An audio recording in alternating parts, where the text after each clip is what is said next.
Hi guys, in this series of videos we'll be looking at conservation laws in particle physics, conservation of energy and momentum, conservation of charge, conservation of lepton number, conservation of baryon number, conservation of strangeness, and an exam style question. So let's start just by talking about conservation laws in particle physics.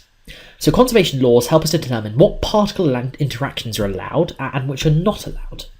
We've seen that countless times so far. We've seen examples of interactions we think might be allowed to happen until we've realised there's an extra conservation law, which means that they can't. We've seen things like that with conservation of charge, with lepton number and baryon number especially. Some of these are common throughout physics, and some are specific to particle interactions. So for instance, when I was saying about charge, that's common to all of physics, but baryon number and lepton number, that's not going to come up in terms of kicking a football or something. That's not important there. So here we're just going to summarise all of the conservation laws we've encountered so far in this topic. So let's start with conservation of energy and momentum. So this is common to all physics. Energy and momentum are two quantities that are always conserved, no matter what you're dealing with.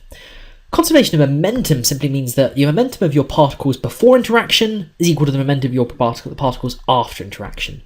And we've seen a few examples of that. Let's pick a really good particle physics example. So we're going to have an annihilation event between an electron and a positron.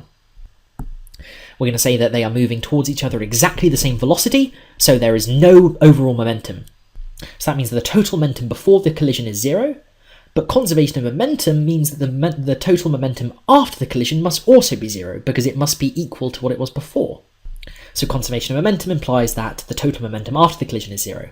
And this explains why in our annihilation event we get 2 photons produced. We could not have 1 photon produced because then we would have net momentum.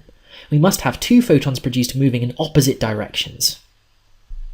If we didn't have these 2 photons with equal energy moving in opposite directions, then we would not have that momentum was conserved. And so that's why in this annihilation event we have to have 2 photons produced. We could not have just 1 photon produced. We encountered that much earlier, but that's a really nice example of how conservation of momentum is important in ways we might not have thought about.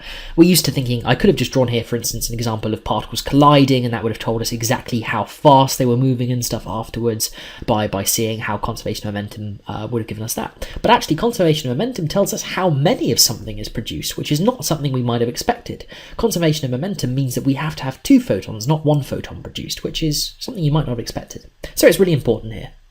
The next thing to look at is conservation of energy.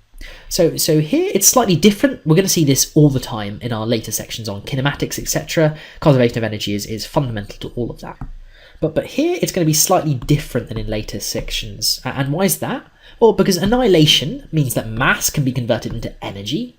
Hey guys, to continue watching this video and unlock hundreds of other super concise and exam board specific A-level physics videos, just click the Snap Revise smiley face. Join me today, and together let's make A-level physics a walk in the park.